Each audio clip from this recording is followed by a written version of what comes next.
Hello, folks. Welcome to Scratch the Surface. I'm EJ Scott. Today, my guest is Amy Rutberg. You may know her best as Marci from Marvel's Daredevil on Netflix. She was kind enough to come over and talk to me about that and about so much more. Before I get into that, a quick plug. Follow me on Twitter at EJ Scott, the podcast at EJ Podcast. My website is ejscott.com. My Instagram's ejscott1106. I'm raising money for charity. You could go to crowdrise.com/7on7. I ran a marathon. I actually ran 12 marathons in 12 states in 2012, blindfolded because I'm going blind from an eye disease called choroideremia. It runs in my family. And was lucky enough to get a documentary short, about 30 minutes long, made about it. And it's called Running Blind. And you can find it on Amazon, Google Play, and iTunes. And for $2 or $3, you can rent it or buy it. And it's a good investment. Go check it out. You'll be glad you did. Okay? Okay. So, Amy comes here and we talk about Daredevil, of course. We talk about how she started college classes back when she was like 13 years old. We talk about her meeting her husband, having a child, what it's like to be an actress, and the worries that might come along with that, being her voiceover work. Talk about that. She's got a role on the Blacklist. We talk about that. And so much more. We talk about a whole bunch of stuff. So it was really good talking with Amy, and I hope you will enjoy this conversation as much as I did. Enjoy my talk with Amy Rutberg. Hi, Amy. Hi, EJ. It's good to see you. Good to see you, too. Thanks for doing this. Oh, no, it's my pleasure. Absolutely. How'd you like the snowstorm yesterday? Well, it was pretty crazy. I was actually on set, doing something having nothing to do with Marvel, actually shooting Blacklist. Oh, cool. And they almost canceled the day, but then they didn't. Right. So it was kind of weird. I was like... exteriors? No, we did interiors. Hopefully you'll release this after the episode comes out so I can tell you. But it's... it was like... I was like in cowboy boots and like a lot of fake blood, like in like a morgue. Okay. So I knew that there was a blizzard going on, but it was not. If you're going to be stuck in a blizzard, you might as well be stuck somewhere with craft services. Yeah. Why not? And heat. And heat. Would be nice. Yeah. Those sets are usually pretty hot.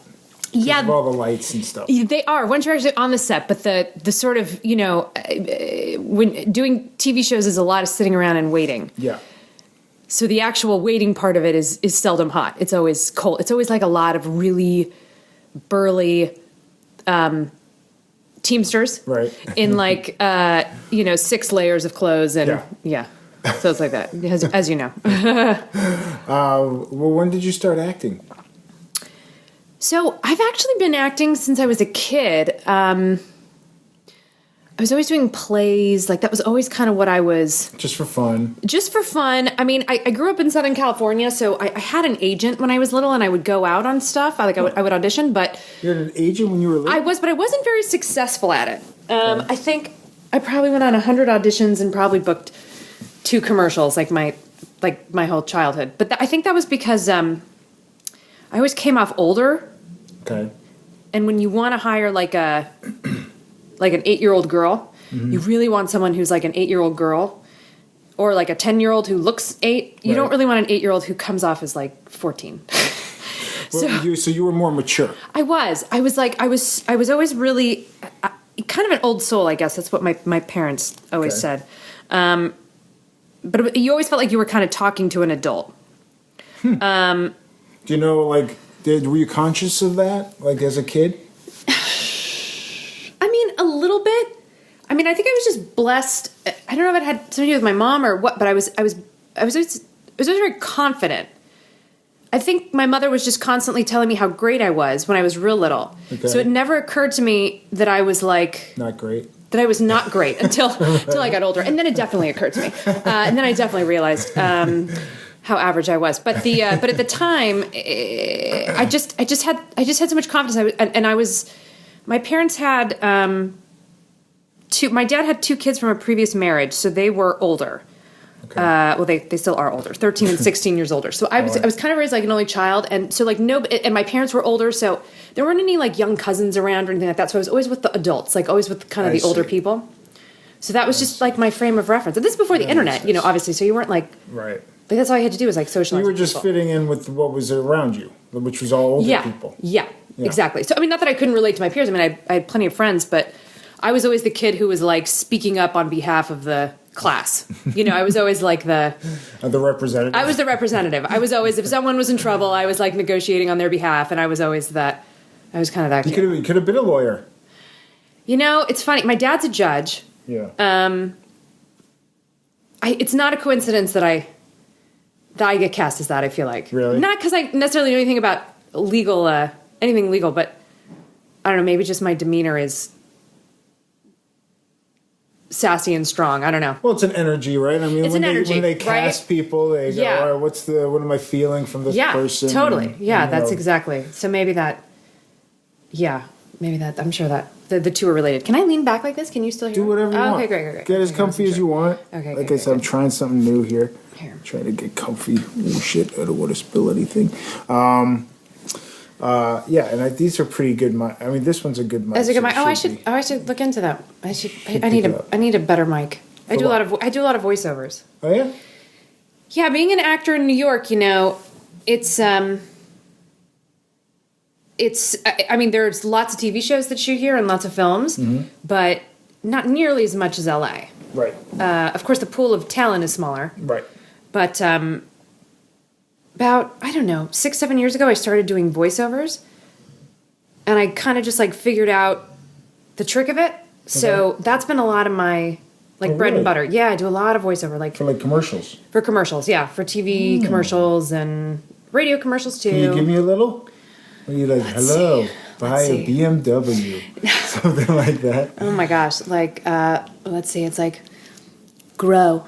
It's what we do. But I do. So there's that kind of stuff, and then there's also I did it like my best job last year. That's a great paycheck, brother. Right? You go grow. It's what we do. I'm out. Miracle Grow, people buy it. They shoot a lot of commercials overseas, and they've always got some gorgeous Italian or German model. Right. And even if she has to say 1 or 2 words in the commercial, she just can't without the accent. Right. So I will sometimes come in and dub. So I have this great Porsche commercial that came out a couple months ago, and all I say is, again. That's all I say. Because she's in the car, and it's the sunset, and they're driving the Porsche around. So that was probably my bet. That was definitely the easiest job I had last year. Well, how long does that take? 10 minutes to go in? No, surprisingly, they're never short, because when it comes to ads, there's so many cooks in the kitchen. There's the ad agency, there's the product people, there's the producers. So even something that you think, if it's just 1 or 2 lines and you think it's going to take 10 minutes, it always takes an hour at least. But still, an hour of work. Yeah, it's great. And you get paid residual. You can't. Yeah. That's pretty. Can't complain. No. I don't often complain about jobs, just period, because I feel so. Anytime my agent calls and says I booked a job, I'm so shocked and thrilled, because it's so hard. Yeah. It really is. I just auditioned for something yesterday. I haven't auditioned for anything in Good a decade. You. Wow. Maybe a decade. Really? How did that come up? Well, I'm kind of friends with a manager. Okay. And he thought of me for this thing. It's for a blind person. Oh, okay. So I'm yeah, great. I'm all right. I was I'm in New York. And he's like, oh, can you do a self-tape? And I said, sure. Oh, that's great. So did Deborah Ann help you with that? Yeah. Oh, fantastic. And I did this for a comedy thing. I don't know what'll happen. If it'll work out, that would be awesome, wouldn't it? Yeah, it'd be great. I was like, that's funny. I kind of I assumed I retired from trying. You never know. Sometimes when you care the least, that's when the... And it's funny. It's the success happens. For all I didn't have a lot of auditions in my time for film and TV, but it's one of the bigger. It's one of the more important auditions that I've had. It's not for a known show. It's a new show, but still, I'm like, wow. Oh man, well, I hope you get it. Let me know. Oh my gosh, that would be so cool. I know. Wow. That'd be funny. That'd be so awesome. Well, and you have a fantastic coach. I mean, I know, Deborah. Yeah, she will really I'm sure she's a good help. But can you guys, like, do you run lines with her at night? If she asks. If she, yeah. She doesn't often ask. No. Oh, really? Not often. Unless it's real wordy, I guess. Then Yeah. she wants to get a little more. But she'll do a lot of her stuff on her own. Wow, that's great. So I don't, and plus she doesn't want to. She doesn't want to spoil me. So she doesn't tell you spoilers. Oh, that's so nice. Not usually. Not usually. She spoiled like 5 or 6 seasons of True Blood for me every day. Oh my gosh! Yeah. So she's for Daredevil. She's been really going out of her way to try not to spoil. Oh, that's good. But I understand. I tell her though, if you need my help, I'll help. Of whatever. Course, yeah. I have a bad memory anyway. I'll probably forget. And it's hard sometimes to just tell, like, from a scene. Like when I was shooting Daredevil, Marvel is so secretive, and I don't even get like the full scripts. Right. So I'd get a scene like the night before that comes on like some special encrypted website that you have to like, give blood in order to like access. And then it disappears into the ether. Yeah, totally. And so I get a scene and it would have like all these references to stuff, and I would I'm the lawyer, so I have to like really kind of sound like I know what I'm talking about, and I would have no idea. I was like, I would have to get on set and be like and say to Eldon, I'd have to be like, wait, okay, so what? Okay, I'm sorry, who's this? Like, what happened? And sometimes, and half the time, Eldon can't remember. So I would have to find somebody who could, like, Do you have trouble because of that? You only get a day or whatever to do all these lines? Well, it's a little challenging because I like the dialogue to be snappy, and I want it to really feel like it comes off. So it's sometimes it's challenging, but then your adrenaline's pumping and like somehow you snap into it. Yeah, and as actors, we're auditioning so much, where we just get the sides like the night before or at most like 2 days before, and when you go on tape, you really kind of want to know it well. Yeah. You like be almost memorized. Like you don't have to be word perfect, but you want to, because you're competing with people who are like in the room. Yeah. So I'm used to the kind of short-term memory, doing it quickly, but when you're actually shooting something, you need it word perfect, especially a show like Daredevil where the writing's so good, and it's I've done other shows where, not that the writing's not good, but like the writers they don't care so much if, like, as long as you get the gist, you know? Right. They're like, whatever. They're like, get the plot. Yeah. Exposition. Yeah. Yeah. So you've been acting a long time. Your parents, are they creative? Are they still around? They're still around, thankfully. My dad, when I started acting as a kid, my dad kind of got this like random acting bug. He had done like a community theater production in his 30s, and then when I was acting as a kid and he was in his 40s, I remember he went and did a play at like our local community theater, and it was I think the local community theater thought it would be cool to have a judge starring in the play. He was a real judge. Oh yeah, he's a real judge. Like in real life, he's a real judge. Maybe you told me. Okay. Yeah, and then I think they thought, people will come see it, which didn't draw an audience, but they put him in this like British. The judge is in it. Yeah, so funny. So they put him in this like British comedy, a Noel Coward play, and the poor guy, he just spent all his time trying to memorize the lines. He had such a hard time, and then he was so bad with the accent, the British accent, that like a couple days before they opened, the director just said to him, "You know what? We're going to pretend he's an expat, and we're going to drop the accent, and you're just going to be American." So like, imagine Noel Coward with like American. It just was like, and then this one, I think I was like 10 at the time, and this one girl that I grew up with, her mother thought it would be so fun to have her birthday party at the play. So, like, 12 of us, like, all got dressed up in these little dresses and went to go see my dad's play. And it was, like, a 3-hour Noel Coward play. It was awful. I felt so bad for this girl. I mean, I don't think... I wish why didn't my mother warn them? Like, I didn't know enough to know, but... And then that had to be a terrible birthday party. Then a deep discussion afterwards. Right? Oh, my gosh. Like, I can't even really sit through Noel Coward now. Like, imagine, 10 years old. They're doing a play on Broadway... I guess about Noel Coward. Kevin Kline plays Noel Coward. Oh, perfect casting. Yeah. Yeah. Oh, that should be good. Yeah. Do you go to see a lot of theater while you're here? I do. Yeah. I do. I try to see. I mean, I'm not able to see everything, but I try to see a lot. Anything recently that you liked? Or didn't like? Oh gosh, let's see. Hamilton. To think. You see Hamilton? Oh, definitely seen Hamilton. Yeah, and I just saw it the other day. Oh, you saw it for the first time? Oh my gosh, but it's everything everybody says, it's right? It's great. It's great. I saw Hamilton right when it first opened, and I just finished working. I was just doing a stint on that show Bull, that's a CBS show. Yeah. I was working with Chris Jackson, who was the original George Washington. Oh, really? Wow. Yeah, it's really super sweet guy. And it's neat to see someone like him who's so talented on stage and has like such a, he's just so present and he's such a talent. But then he got this series regular on this like big CBS show. So Yeah. I was just, it's nice. I love it when I see like New York theater actors really like get their due. Get their dues. Yeah. What made you? Do you live here now? Yeah, I live here full time in New York. I go to LA a decent amount for work, and also because my parents are around there, and then my and we're always talking about relocating to LA. You and your husband talking about it? Yeah. He runs a company called College Humor. Do you know College Humor?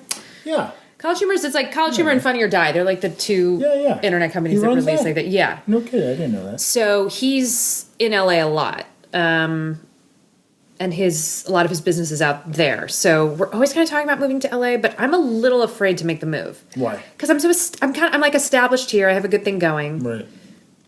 But I'm kind of about to run out of TV shows. Right. You know? You can only do Law and Order so many times. Right. You can only do Law and Order so many times. You can't. So I think we're kind of making the decision now, but there's a chance that by the summer we might relocate, but we'll always kind of keep a place here. And yeah, I was going to say, always come back and do. Can you be bi-coastal? Like Deb and I are kind of bi-coastal now, like half the year there, half the year there. Totally. I mean, it's a little tricky because we have a kid, but not impossible. Yeah. And luckily I'm known enough here that if something, like I don't have, like if something's right for me, I can just fly out. You know, I don't have to like reintroduce myself to anybody. So. Yeah. And I think you've garnered enough credits. They'll open doors for you. And So we'll see. We'll see if we do if we make the move or not. But I love New York. The idea of leaving New York and going to LA is not. It doesn't super excite me. Really? I mean, I like to be close to my parents, but just it's a much different place to live and work than New York. How long? When did you move out here? I moved out here in 2006. It was just supposed to be temporary. In 2006, I think my main focus was like musical theater. And I came out. You sing? I do, yeah. But I don't do musicals anymore. In 2006, that's kind of what I was doing because I had when I was in college, like between the ages of like 17 and 21. I would come out, I was living in LA, but I would come out here and do musicals, and I did a national tour of a big Broadway musical, and I did like kind of that stuff. So in 2006, I was like, all right, I'm going to move out here to do musicals. And then the first two big jobs I got, one was a TV job and one was just like a straight play. Mm-hmm. And since then, I haven't really done musicals, and that's fine. Mm-hmm. I mean, I enjoy musicals, but I don't, I'm happy with... Money's not good. Right?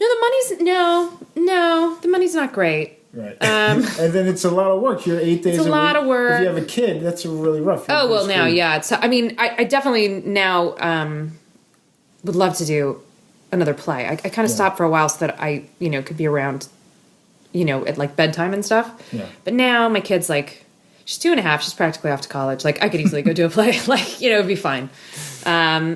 So that's also probably hopefully in the cards pretty soon. What musicals did you do?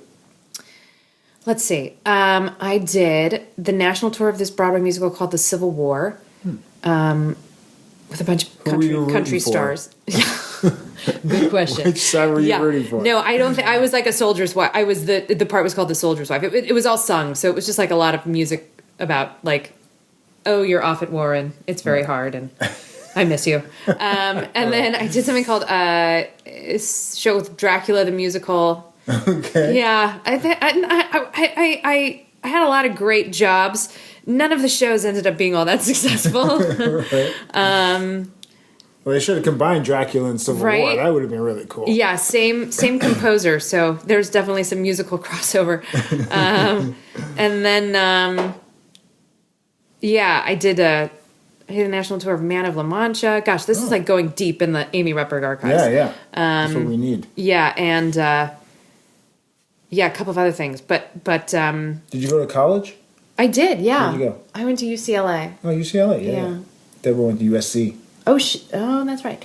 You know, they're both good schools. USC, I think, kind of has a stronger acting program. I hate to say it, but I wasn't an acting student at UCLA, so it doesn't really matter. Where were you? I studied sociology and music theory. So you went to college not thinking you'd be an actor?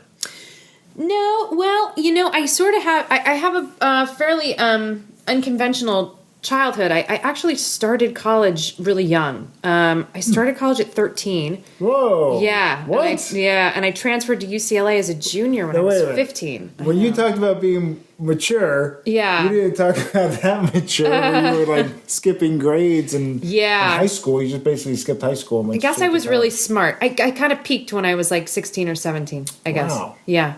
At least intellectually. So yeah, I had kind of an unconventional... Yeah. That's so... I know, isn't that crazy? That is crazy. Yeah, so I was acting like all through Hauser this. stuff. You could have been a doctor. Why are you an actor? I know, right? Right? Yeah, doctors can be kind of boring. Yeah. Have you ever noticed that? They're that? very smart. Very smart, but a little bit boring. Sure. No, if I hadn't loved... If acting kind of hadn't called to me... What would you do? Have done? You were studying sociology at 13? Yeah.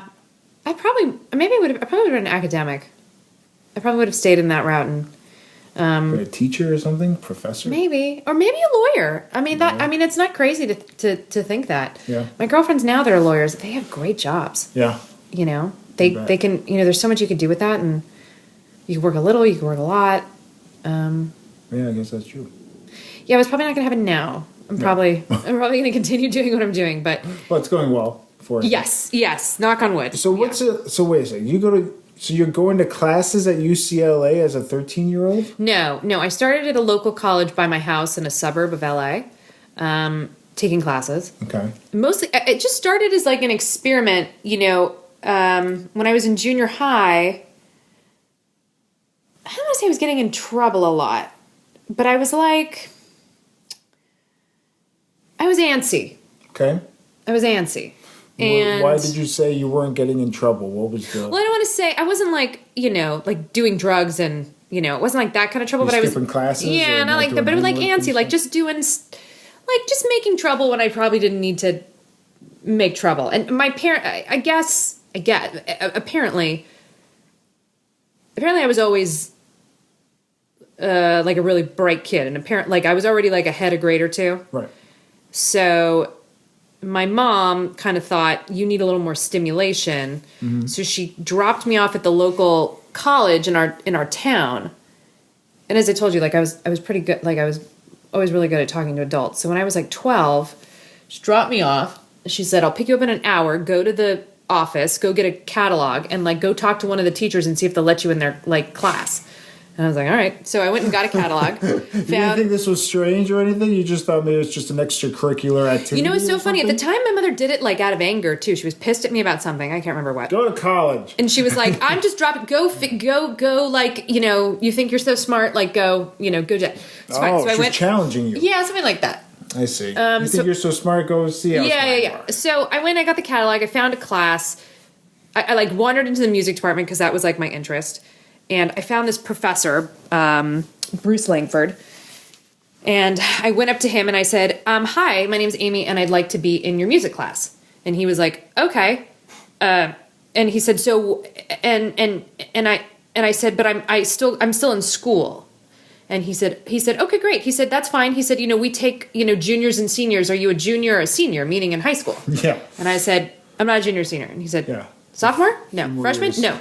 I'm in 7th grade. And he like freaked out. And he's like, you're how old are you? You're 12 years old? Like, do you look 12 or you can get away with I must have looked 16 when I was 12. I mean, I don't know. I don't remember. But I must have, I guess I think maybe when you're around a lot of college kids, people vary as far as like I have a 12-year-old nephew. Can't compare. No, you can't compare boys to girls. Definitely not. No. A 12-year-old girl can easily look 16. A 12-year-old boy, no, forget that. Okay. So he was like, yeah. He's like, wow, sure. So I started taking his music class and something else. Then the next year in 8th grade, I did more. And then after that, I was like, I want to try, I'm doing this music and theater thing. I want to try English and like all the other stuff. So we talked the school district into letting me do independent study for high school. And I was just going to do it for like a couple months. Right. But then I just I found my groove. And I just, I finished, like once I could kind of go at my own pace, I finished all of high school and, like 2 years of college in 2 years. I say this now, but I actually can't believe I did it because I'm not, as an adult. Yeah.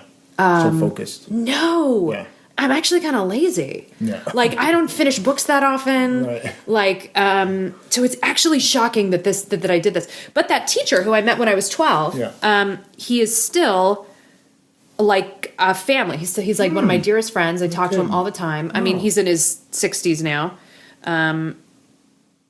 And so we just really, it was just interesting. He ended up being kind of one of the more influential.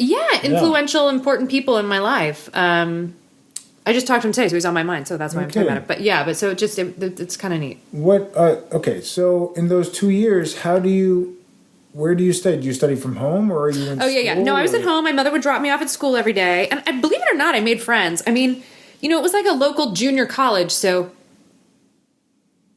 not saying anything against junior college, but the kids there are maybe not quite as ambitious as they are at a 4-year student. I went to junior college. Yeah, I mean, maybe, I mean, I don't want to, yeah. I get what you're saying.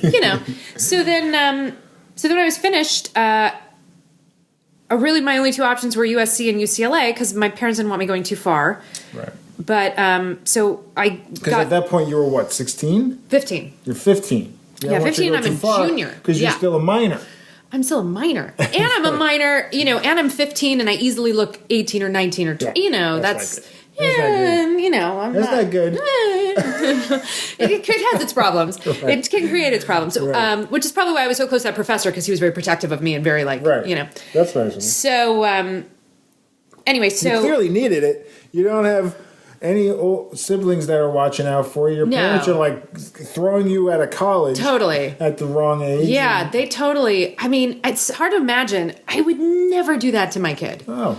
I mean, I would never do it. I mean, to me, it's like, what a bad idea.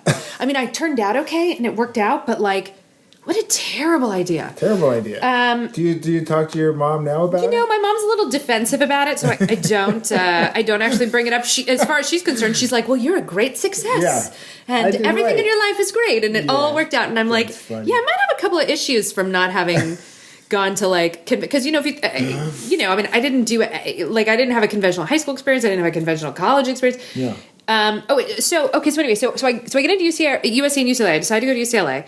The first day of class, my mom drives me to school at UCLA, and it takes like 2.5 hours. Oh, no. So we're like, this is not going to work out. So I actually moved into the dorms, like a month before I turned 16. I moved into the freshman dorms. Oh my God!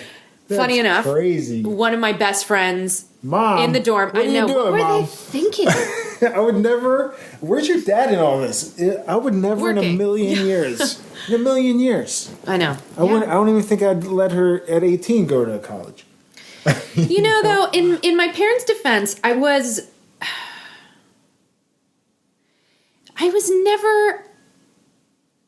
never the kind of kid that got into trouble like with drugs or stuff like that. Like I was I was also like so focused on acting.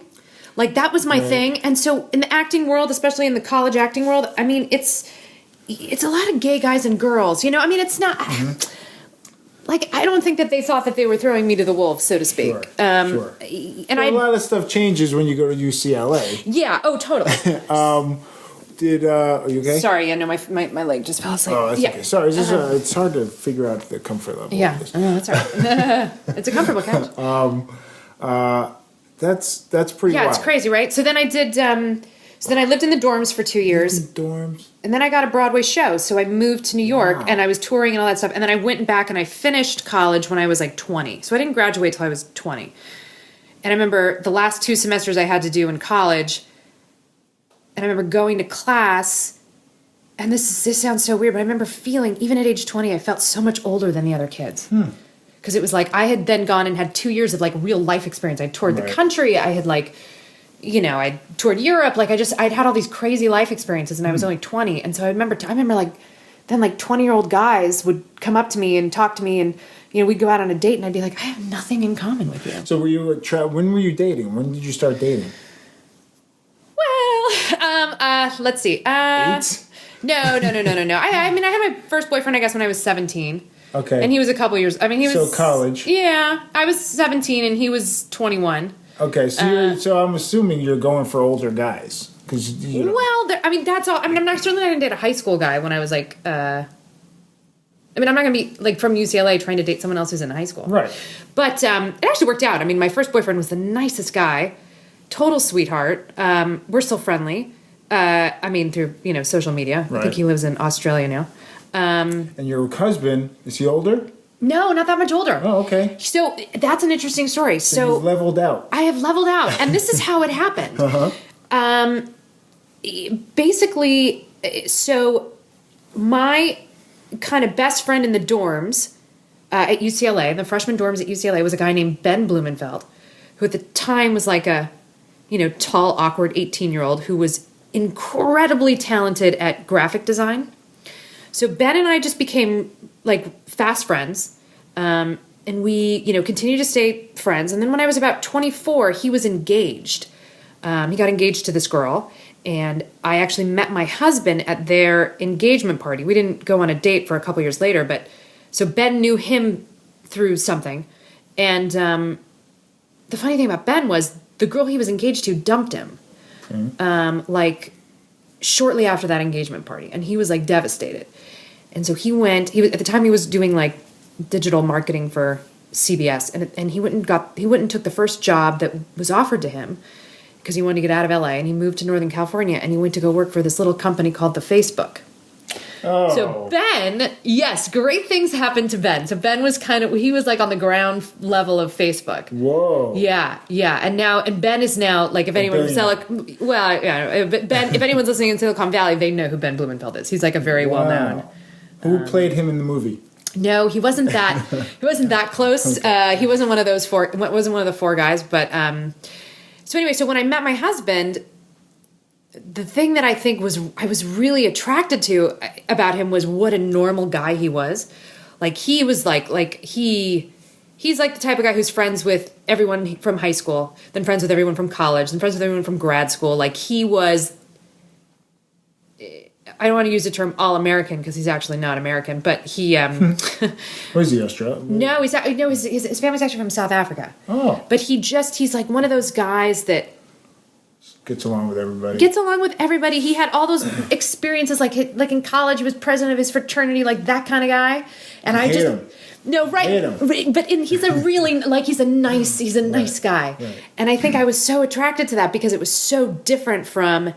I had never had those experiences. I sit around with him and his high school friends, and now, now it's maybe not nearly as interesting, but, but at the time, and they would reminisce and show videos of them, and someone had a video camera, and, whenever that was. And I thought it was so neat, I don't know, it's kind of random. So he's only 4 years older. Only 4 years, okay. Yeah.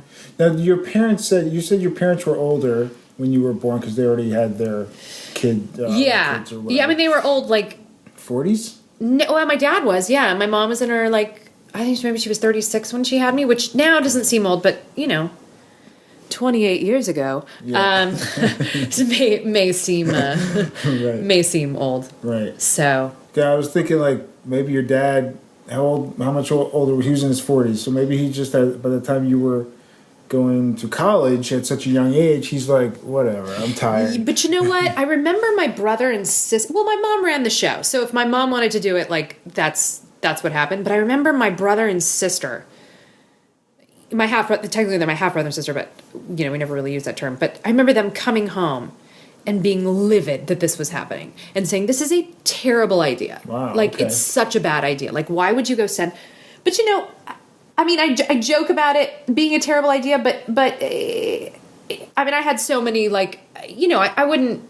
I mean, it worked out. It worked out, but yeah. It's still a risk. Nothing bad happened to me, yeah. Nothing bad happened, but maybe something could have. Yeah, and it definitely shaped my mind at a young age in a certain way that maybe it wouldn't have had I done... had I had a more conventional route. What'd your mom work as? So my mom, Dad's a judge. Dad's judge. My mom Part-time started actor. kind of as a model, and then she like Oh. worked her way through school. Yeah, I'm kind of the product of like a Irish supermodel and a Jewish Nebuchadnezzar lawyer. Like I'm like if you combine those two, I'm like half Jewish, half Irish. So my mom, Ish-ish. I'm Irish, cute. So my mom, she worked her way through college and grad school, and she became a publicist. And she was actually a really very successful publicist. She worked for Universal. She handled like all the big concerts and the Broadway shows that came to LA. And then when she had me, I think she tried for a long time. I think it was not easy to get pregnant. Okay. So then when she finally had me, she was done working. Like she wanted to stay home. Okay. Because she had worked her whole, she didn't come from very much money, and like so she had multiple jobs from the time she was like 15. So I think She's from Ireland. No. But like her ancestry. Okay. Yeah, no. She grew up in Echo Park, Los Angeles. So then by the time she had me, I think she wanted to like. Oh, and plus they had two teenagers in the house. My brother and sister, my dad's kids. They lived with my parents full time. So. And how was that for your mom? Like, well, do you know what happened with your dad and his first wife? A little. Well, yeah. I mean, they got married very young. I think they got married on a whim and when they were like 21 in Las Vegas. And my dad is still friends with.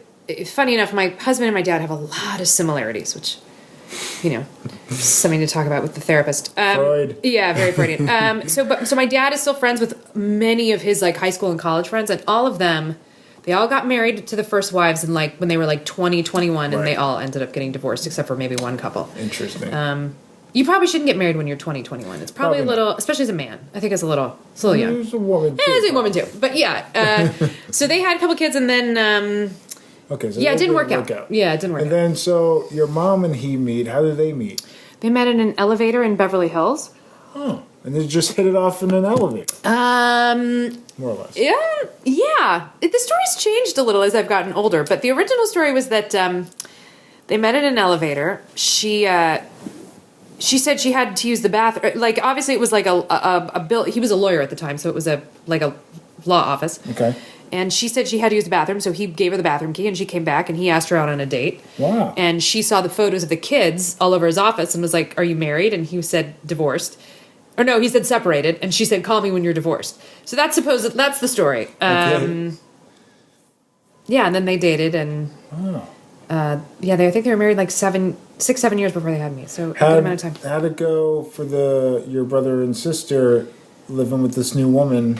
Daddy got a new. Yeah, that's a whole. We could do a whole separate. Could do a whole separate podcast on that. I think my mom met them when they were 5 and 8. Divorce sucks. Yeah. I mean, it's really, really rough. So when they were dating and first married, my dad kind of had them every other weekend and on Wednesdays, and then their mom, she went through like a phase. Okay. She decided to move to Hawaii, and she's kind of a hippie. So with the kids or without the kids? No, without the kids. So basically, the kids came to my parents' house for their 2 weeks in the summer. I'm using air quotes because that used to be like the arrangement back in the day, the divorce arrangement, right, every other weekend and 2 weeks in the summer.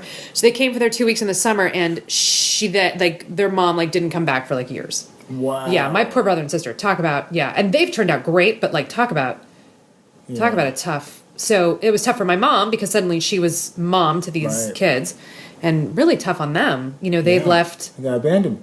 They got abandoned, yeah. So that was kind of shitty. Oof. Well, they came out okay. They came out okay, and they now have a relationship with their mom and all that. But no, they never called my mom, because even though they didn't see her for a couple years, they eventually did again. Well, how did that happen? How did the mom get back into their lives? I wasn't around, so I don't really know the details, but I just remember... I guess she would come back. She would come back in from Hawaii, and she would see them. Or they would, when they were in high school, I know they used to go visit her in Hawaii over the summer.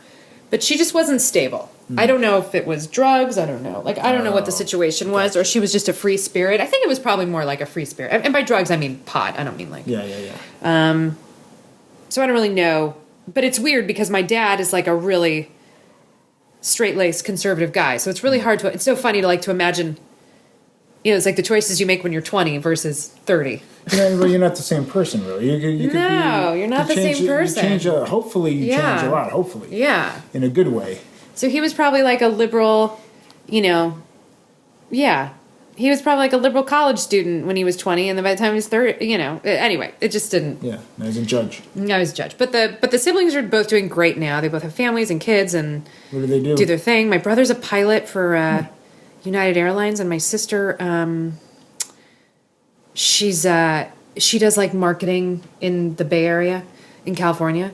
And she's got these two kids. Her older daughter, my niece, who's like 17, is like a genius. She's like top in her class, and runs the family. Yeah, well, I don't know, but anyway, so they're great people, and I'm close to them. But yeah, they had that's a rough start. That is. And for your mom too, because that must have been a strain on their marriage. I mean, now that I'm like married and I understand like how stressful life can be, like I can't even imagine that. Yeah. Like, wow, to like take that on when you're, I know my mother probably married him at like 28, 29, and then to take on two kids, and you think you have them like part-time, and then suddenly, full-time, and then imagine all the resentment they have towards her and blah, blah, blah. Yeah. But, so when she had me, my brother and sister were like 13 and 16. So I think she was like, you know what, I think this is a good time to stay home. I can be around for them, and I can be around for the baby. And so she hasn't really worked since. Okay. I wish she had. A little bit now. Really? Well, I think it'd be better for her, like, mentally to have something to do. I think it's important. Like, even when because your kids are only around for so long. It's important to have a life outside your kids. Keep busy. Hobbies? Yeah. Should have hobbies or anything?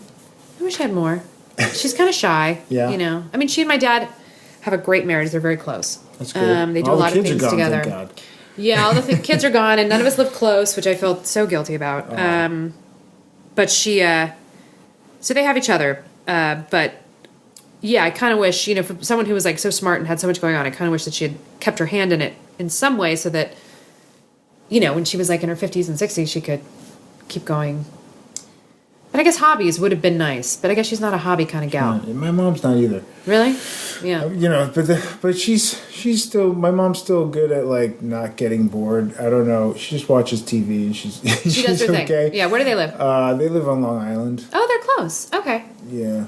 And but like they need hobbies. They've been retired for 20 years, both of them. Really? They retired in their 50s. Yeah. And my dad was a cop and my mom was a elementary school teacher. Uh-huh. And they both retired after 30-something years of doing their thing.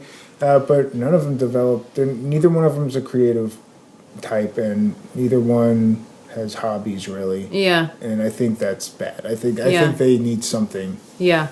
Other than nothing. Yeah. You know what I mean? Yeah. And my dad does, so I kind of wish she had more, but... Is your dad retired? He's still at 70... I don't know, when is he? He was born in 1939, so 78. He still actually works a couple days a week. He does private arbitration and mediation. Like it's funny, you say, are your parents artists? And they're not artists, but my dad is very passionate about what he does. Mm-hmm. Like, he loves it. He loves being a judge. He loves problem solving. So I think I actually kind of get my passion from him. Mm-hmm. Like, he'll do that until he, till he can no longer stand. He will go in, he will get in his car, he will drive to downtown LA or wherever it is, and he will like settle cases. Like, because to him, it's the action. It's like, it's like gambling. It's like so fun. It's a rush. Yeah, it's a rush. That's good. He's got that. Yeah. Why are they excited about you being on Daredevil? Oh, yeah. Do they watch? Yeah, well, it's, they do, but it's like a little hard for them. I feel like, first of all, figuring out Netflix is hard for them. Like, just like getting Netflix alone. What channel is it? Oh, totally. And so, like, whenever I book something on like a network, they're like so excited. Whenever I'm doing like when I was on Bull and stuff, because they can find channel 2. Set the VCR to it. Totally, it's totally what it was like.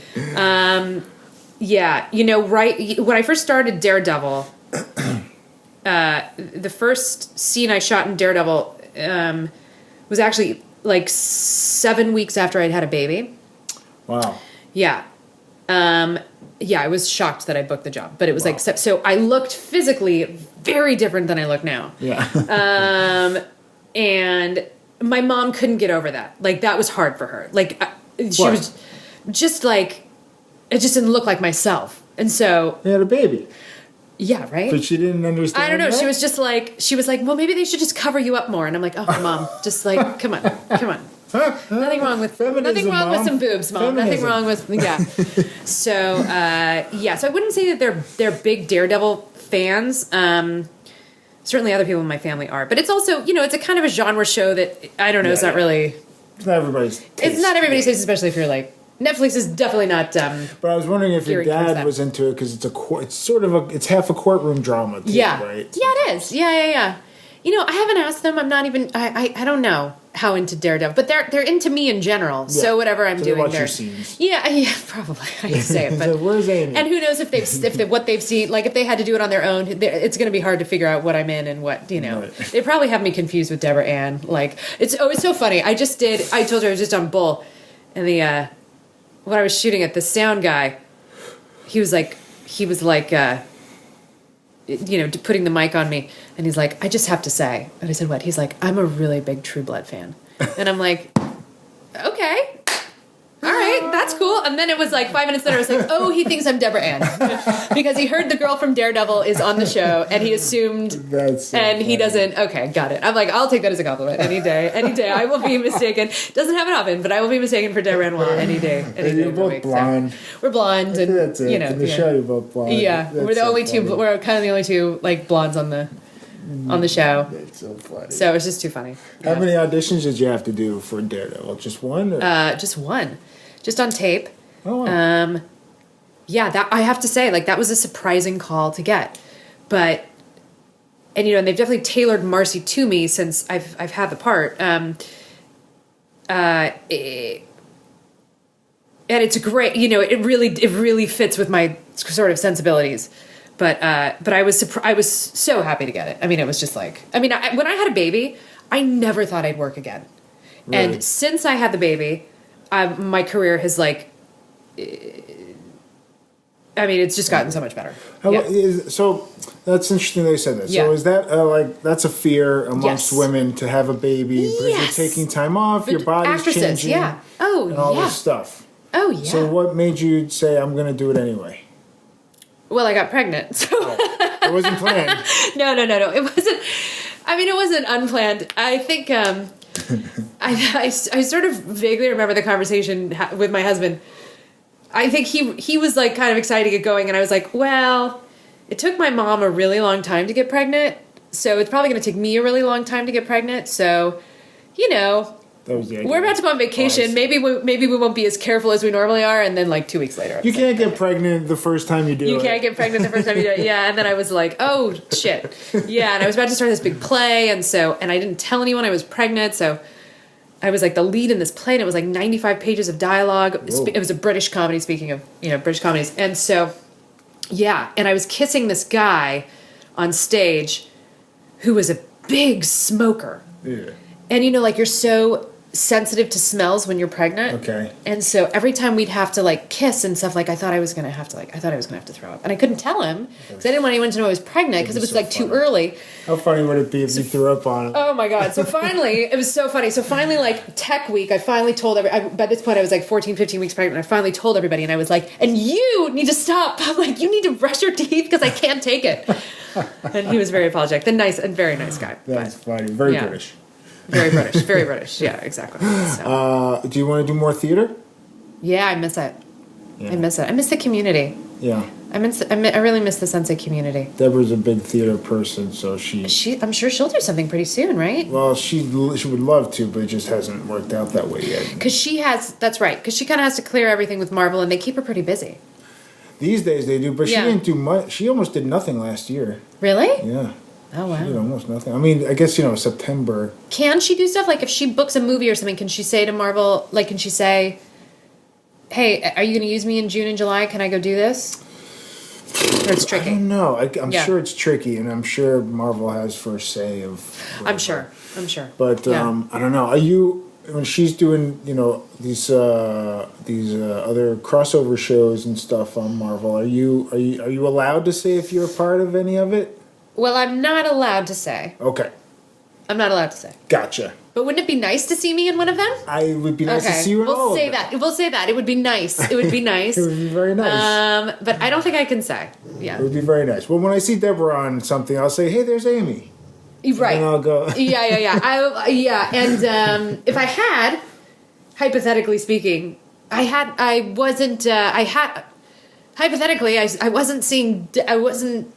there was no Deborah, so she might not even know. Never mind. We'll just, gotcha. Yeah. Good enough, fair enough. I don't actually know. But nothing. That's all in my mind. Yeah.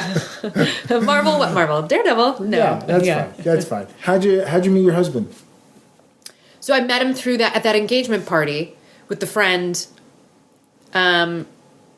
We met the college friend. We met at his engagement party. Okay. The one who then went to go work for Facebook. Oh, right. Yeah. Yes, I saw. Yeah. No, that's okay. So, that's okay. How long did you guys date before you got married? About 2.5 years. We started long distance. He was going to business school in Boston, and I was here in New York. Ooh, that's scary. With the distance, long distance. Well, yeah. I mean, I think when we first started dating, I definitely didn't. I don't think that we thought it would be that serious. Right. But there's some if you're doing long distance. Yeah. I mean, I really liked him. Yeah, totally. But I was kind of like, he was like in his last semester of business school. He had job offers in Seattle and LA. He had job offers everywhere but New York. And I wasn't really planning on leaving New York, so he had to get a job in New York. And he did.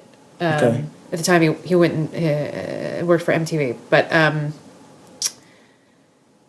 But yeah, so the long distance was only about 6 months, and then he moved to New York. Okay. And then we lived in the same city for 2 years before we got engaged. So the 6 months of long distance was in the beginning of your relationship. Yeah, beginning of our relationship. So we were just kind of getting to know each other. Wow.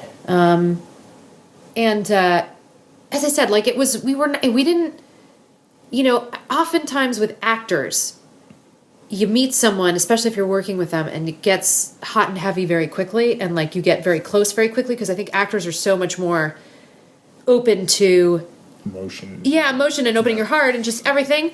That was not the case with my husband. Like, it was a slow roll. Like, it was like he's not an actor. No, he's not an actor. Like, I don't even think we said I love you till you had a baby. Yeah, till we had a baby, till last Tuesday. Yeah, I mean, we were, like, he'd already been living, I mean, it was like 9 months. Like, it was a long time. Like, it was just, it was just a different pace. But it's nice because the relationship was always on the incline. Which was, right. Which that's often, good. I suppose other relationships where you kind of, pop and fizzle. Yeah, pop and fizzle. Yeah. So I guess I had learned my lesson from that, or maybe not, or it just worked out that way. Deb and I did long distance for almost 3 years. At what point in the relationship? We met in L.A., and about 7 months later, I moved to Chicago because I had already planned to move there before we met. Okay. And I didn't know where we were going. It was like, well, if I change my plans, we might break up the next day. And smart, yeah. So I was like, I'm just going to keep my plans. I'll tell her, and we won't get maybe too serious. Of course, we fell in love. Yeah. and I moved, and we were going to split up, but she didn't. She talked me into staying together. And then I was like, okay, let's see how this goes. And then 3 years later, I moved back to LA, and we moved in together. So was she doing True Blood during that time? Mm-hmm. Oh, she's a special gal. Yeah. That's great. Oh, wow. So you guys have been together, what, 7 years? 6, 7 years? 9. You've been together as long as my husband and I have been together. Just 9. We just celebrated 9 years in December. Wow. 9 years. Long time. It is a long time. Long time. And I feel like 9 is sort of a transitional year, too. It's like a decade. Like, just like you were saying, like, you're not the same person at 20 that you were at 30. Nope. So, like, you really have to, like, the relationship, you have to grow. Like, it has to... You have to grow together, and you have to be okay with who the other person's growing into, and all that stuff. Yeah. There's a lot going on. Yeah, it's a lot going on. There's a lot going on. It's funny. I actually feel like 9 is the magic number of, like, that's the growth. That's the period. Yeah. Where, like, you have to, Yeah, and there's a bigger age difference with me and Deborah, too. That's right. Yeah. It's like over 9 years. Oh, there's over 9 years. Yeah. Oh, wow. Over 9 years there. So I met her at 22. Yeah. And I was 32. Yeah. And so that's that's a big difference. that's a big difference. Yeah, that's right. And so I guess now she's Now she she's in just her had a 30s. birthday a couple days ago. Oh gosh, you know what? I forgot to wish her happy birthday. Oh, I'm gonna do a belated. Well, you Please missed tell her. She went to work right before you came. If you came at 2, you would have seen her. I would have seen her. She said to say hi and Oh, hopefully please you tell her I guys said can hi. Oh, catch did you up. guys? Did she have a good birthday? Yeah, I surprised her on set. Oh, I think I saw a photo on Twitter or something. It was a cake and Yeah. the whole. Oh, that's so I nice. surprised her. Wow. And because she was there for like a press thing. Okay. For like, she was going to be there a half an hour. Yeah. And I was like, that's my opportunity. Were other people there that Not like, well, Ben Barnes Charlie was there. Oh, okay. Yeah. Charlie was there earlier, but I didn't see him. Yeah. But there was a bunch of reporters there, like international reporters. Oh my god. How's Charlie doing with the baby? I think good. I haven't seen them since December, I think. Okay. And I bet he's what such a great cute- dad. Oh, I'm sure. What a cute baby. What a cute baby. He seemed like when she was pregnant. I saw him. I was giving him like baby books and stuff last summer. When she was pregnant, he was so excited and like doing so much research and like he was like really into it. Yeah. It was really sweet. I want to have a baby bad. You want to have a baby? Yeah. Oh. Yeah, it's hard with an actress, I man, know. especially one like Deb who works a lot and. I know it. Believe me.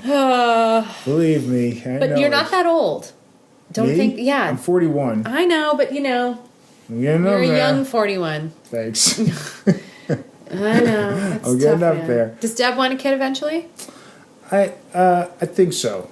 Feel free to cut this out of the think- podcast, obviously. Huh? Feel free to cut this out of the I know. podcast, yeah. Well, I think she could go either way. I think she's more worried about her career right now than She shouldn't be. Because she's already, she's out there, she's got her thing.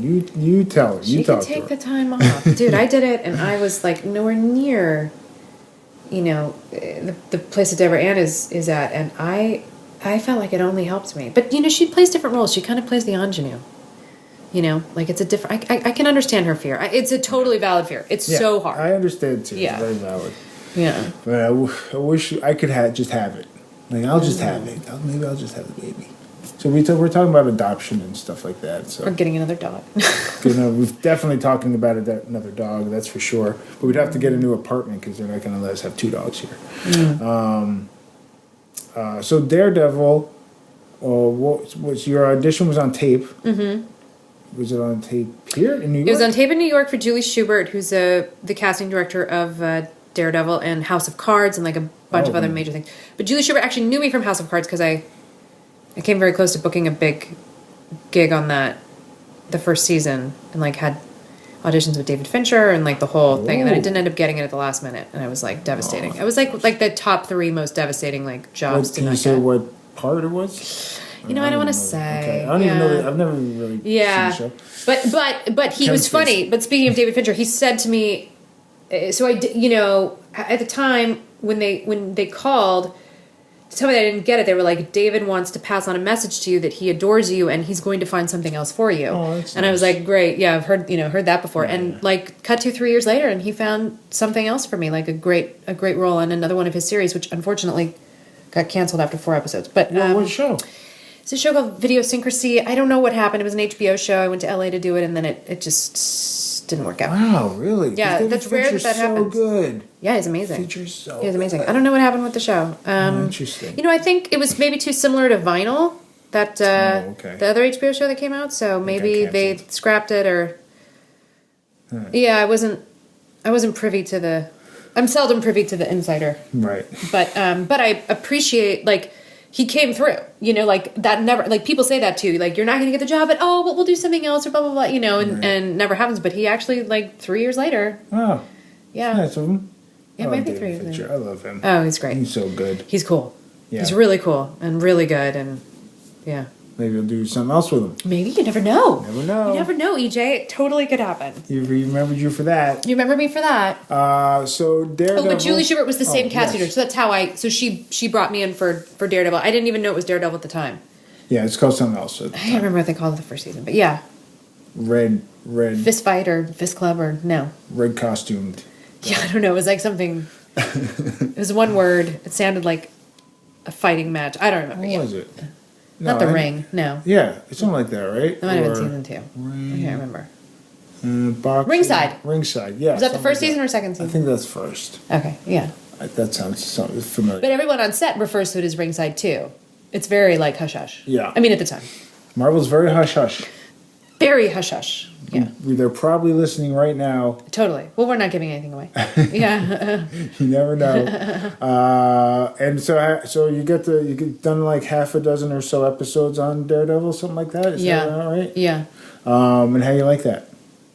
It's great. I love it when they call. I mean, I love every time they say they're going to use me. I'm very excited. And how much notice do you get? The first season I got a lot more notice. The second season, not that much notice. Mm-hmm. Marci goes a long way. Mm-hmm. So Marci can be, she's so different from everyone else on the show. There's really no reason to, you put Marci in one scene in an episode and like that's a good amount of Marci. Like it's good. I wish they put her in more episodes, but like that's Would you like a Marci spinoff? I would love a Marci spinoff. I know, dude. I'm hoping, the end of season 2. She's working for Hogarth, so I'm hoping that. Yeah. Get on Jessica Jones or something. Bounce around. Well, lawyers are needed in all these situations. Yeah. So fingers crossed, Marci shows up in Jessica Jones. Let's hope. Let's hope. In JJ2, I guess. Right? In JJ2, yeah. JJ2. Mm-hmm. What will you have coming up? Any stuff coming up? I saw something on your IMDb. I forget what it was though. It's like a movie or something. Yeah, I have a couple things. I had a movie at Sundance called Rebel in the Rye about J.D. Salinger. It was Danny Strong's directorial debut, which is awesome. So you'll be seeing that in theaters soon. I like Danny Strong. Big Buffy fan. Oh, yeah. Big Buffy fan. Danny and I go way back. Really? Yeah. Yeah, I adore Danny. He's a really good friend. And well, he's good. And he's written all those HBO shows of Recount, which you were in. I was in Recount. Mm-hmm. And what's the other one? Game Change. Game Change. Yeah. Yeah, he's a big deal. He's a really big deal. I mean, and it's so neat because I remember him from his Buffy days, and even kind of like right when he first got Buffy, and he was just like writing on the side, and it took many years, many years to get something going. But I remember reading his writing even when I was like 20 and being like, "Wow, you're like a really good writer." And he wrote The Butler, right? He wrote The Butler, yeah, and he created Empire, that show on Fox. Empire, right? It's a huge show.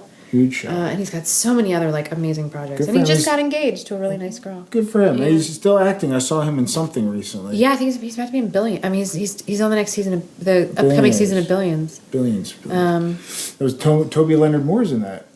Yes. From Wesley from season 1. Yeah. R.I.P. So then I'm shooting Blacklist now, and I've got the show called Beer Fest coming out on CW. What's that? It's a remake of the 2006 movie Beer Fest. It's kind of like a frat boy Is comedy. That the lizard guys? What are those guys called? The lizard men. I don't know. They're like they were a comedy troupe that wrote movies.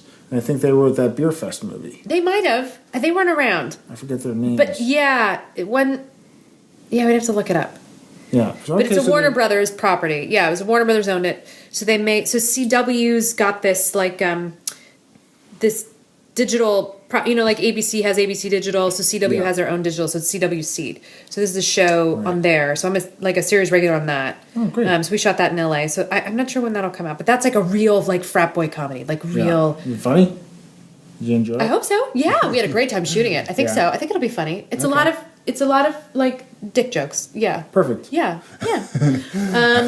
So I'm looking forward to seeing that, and then a bunch of other just like. I saw on your IMDb that you did an episode of Say Yes to the Dress. I did. I did. I was actually doing it as publicity for this play I was in at the time. How'd you get that? Which was a big play at the time. How did I get what? The show? Yeah, on the show. Did they ask you, or did you apply, or how does that work? I think the publicist of The Divine Sister, which was the play I was doing at the time, contacted them.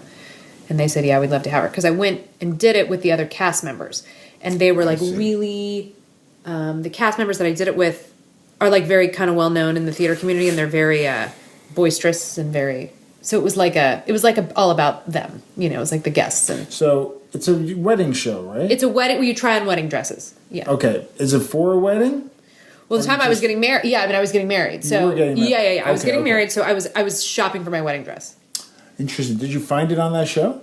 I did. Yeah, that's the show I ended up. Yeah. No kidding. That's funny. Yeah. But that's so funny. That's like the credit that will not die because everybody brings up "Say Yes to the Dress" and they still rerun it, and now it's 6, 7 years old, but it's still on cable like every couple months. So I get Pretty interesting. Yeah, I know. Remember that when you do a reality show, it doesn't go away. Do you watch any reality stuff? No.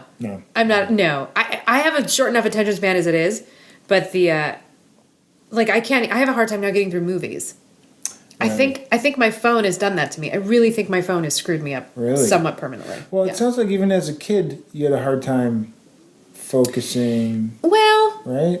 Maybe, but at some point in my life, I was pretty good at it. I mean, I managed to get through all that school and do pretty well. But But now I like TV shows. I like. Me too. I love TV. What are you watching? I'm really into. Are you a binger? Yeah, I mean it's a little harder with a kid. Yeah. But I like Westworld. Oh yeah. I got into Westworld big time.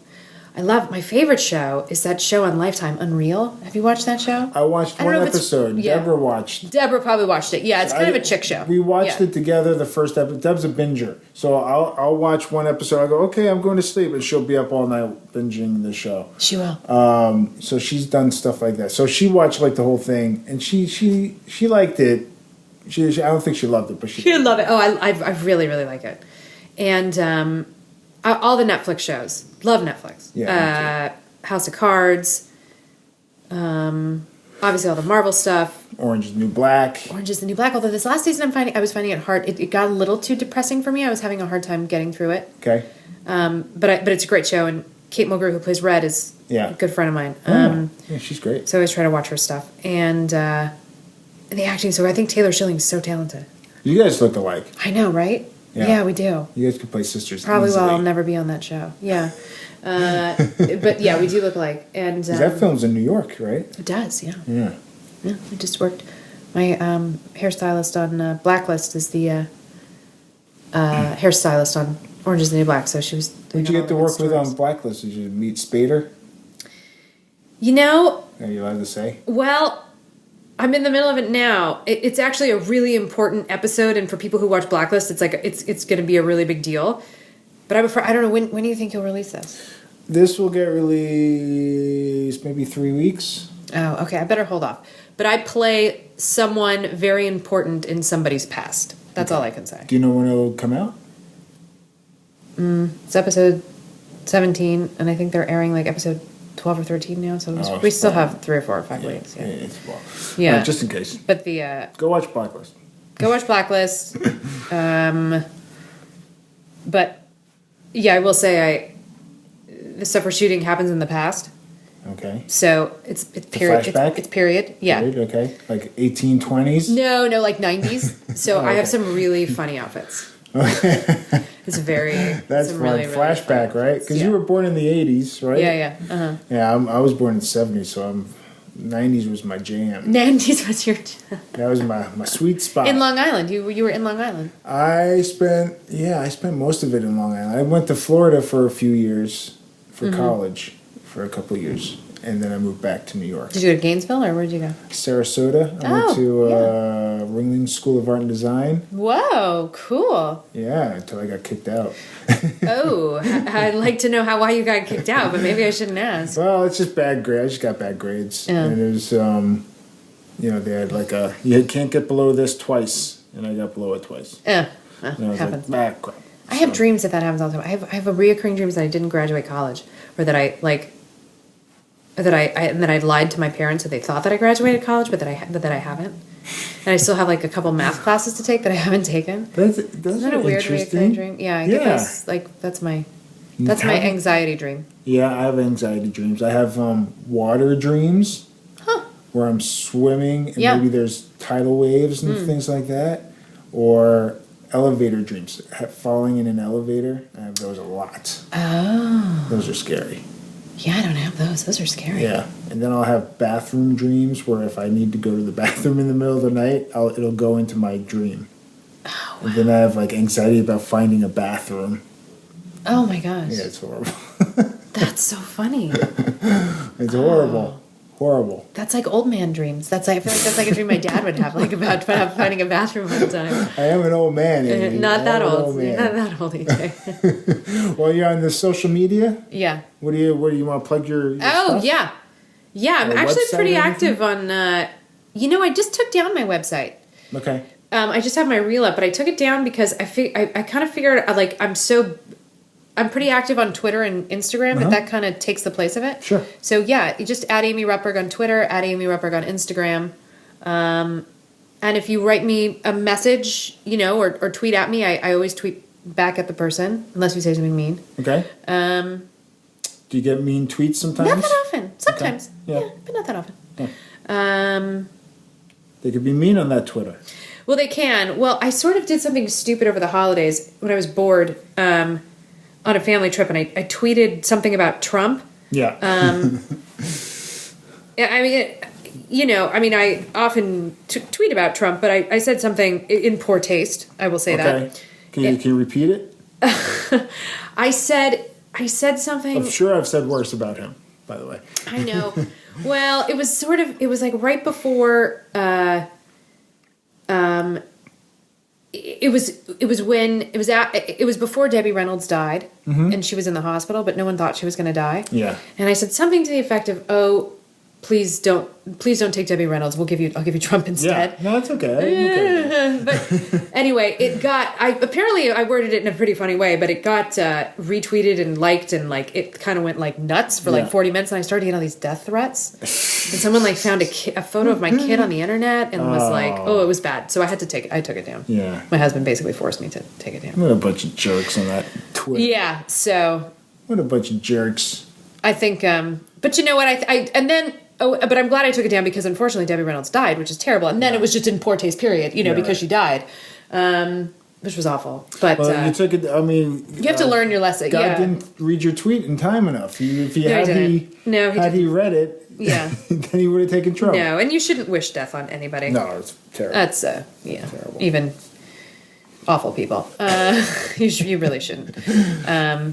So yeah. So you have to be careful with Twitter. But no, I do have a good I enjoy Twitter and I enjoy Instagram and all that stuff. All I know you do too. I'm on it. Yeah. I'm on it. I'll block people though. I have no shame, and I'll get into verbal fisticuffs once in a while. Yeah. Mostly as like a sociology experiment. Right. It's like, okay, so where's your head at with this stuff? Yeah. Like, fuck you liberal teardrop, or something. And I'm like, okay, that's all you got? Okay. Yeah. Yeah. There's a lot of trolls on Twitter. Yeah. And all their profile photos are like... Eagles or like just eggs. Yeah. Eggs. Yeah. Cartoon frogs. Yes. I'm not sure what that's cartoon characters. I don't know, but there's a lot of or sorcerers on... Yeah. Or sorcerers. Sorcerers. Or Trump faces. Yeah. Trump yeah, faces. Well, then you kind of know. You know what you're getting into. But, And a lot of times it's not their real names. There's no, like, personal information on them. No. It's like made up, random code as their name and no pictures. It's a lot of memes and stuff like that, There's a...